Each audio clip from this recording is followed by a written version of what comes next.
Hello everyone, I just wanted to start off this video by pointing out my little battle scar on my face. Yes, I am aware of it, and let's just say it's the result of sporting activities that I'm probably getting too old for. Anyway, there's been a lot of talk lately about gun control and the Second Amendment. Now, if you think that the Second Amendment exists so that people can go hunting and shoot an occasional burglar, I'm just going to advise you to go and read a history book and learn why the Second Amendment was actually created. Ben Swann did an excellent video on this, which I'll link below. Ben makes the obvious case that the reason we have the Second Amendment is because the founders believed philosophically that people have a right to self-preservation, and that guns served as the means of protecting those rights from any force who might try and take them, including but not limited to your own government. It's actually a super interesting philosophy worth studying, but I'd like to focus today's video on some common objections that people have to the Second Amendment, specifically the notion that it's out of date in modern times. Now, for those who think that government abuse of human rights isn't a thing anymore, you really only need to look at the last 100 years and see what can happen, and that really, if you study history, the historical picture is that it's actually been very common. Now, I don't think it's likely I will see a need for armed resistance to government tyranny by US citizens in my lifetime. But just because large-scale human rights abuse may not suddenly happen to me in my lifetime, why should we give up the right that may one day become necessary in the lives of future generations?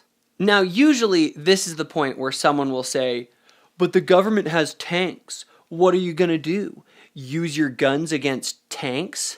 To such people, the response is actually fairly simple. They just need to open a history book. Ever heard of the Viet Cong? They were a group of impoverished rice farmers who used guns and guerrilla tactics to grind the most powerful army on Earth to a halt. And yes, we had tanks, and fighter jets, and helicopters, and rockets. Or how about the backwards goat herders from the mountains of Afghanistan who were able to grind away two of the most powerful militaries on Earth, the Soviet Union in its heyday, and the United States, who still, after almost 20 years, has not beaten them. Never underestimate the power of a highly motivated armed guerrilla movement. The other thing they never consider are the numbers. The largest military on Earth at the current moment is China, with just over 2 million active duty military personnel.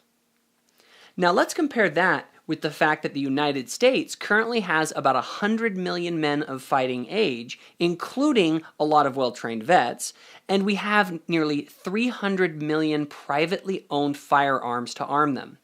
Can you imagine how difficult it would be to defeat a guerrilla resistance of that size? As it stands, the United States citizenry is by far the largest fighting force on Earth. And while certain levels of regulation are understandable, it would be incredibly stupid for us to degrade our ability and tradition as free citizens to preserve our rights through armed resistance. It's really hard to put 100 million well-armed people into boxcars and send them off to concentration camps. I inherited this right and legacy, and I plan to preserve it, and you should too.